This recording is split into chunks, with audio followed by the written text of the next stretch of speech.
I mean, in the summer sometimes we'll just go around because there's a lot of places on the farm we haven't been, so we'll just go adventuring, go down to the creek and go fishing. The pipeline's only going to be 800 feet away from our house. They even said that in the newspaper.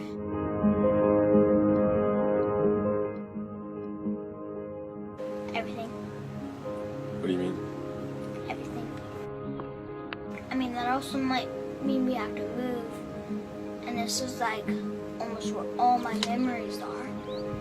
And I don't want to have to move. So much of this land I have traveled over, and it's an interesting feeling because I enjoy the beauty of it, but it's also then places that I work.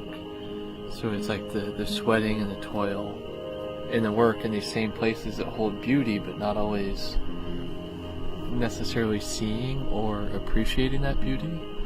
So there are many places that it's kind of that mixed of extremely beautiful, but then memories of extremely hard work, but they all blend together to be almost more than they would have been separately. Just a very deep appreciation of really the entire farm. So I like to go down to Little Creek, near where the fort is actually, and there's this really pretty outcropping of rocks that's like in the middle of the creek, and I like to wade into the water over to this like island rock that's in the middle of the creek, and I love to lay on that rock and the water rushes all around you, and it's really peaceful.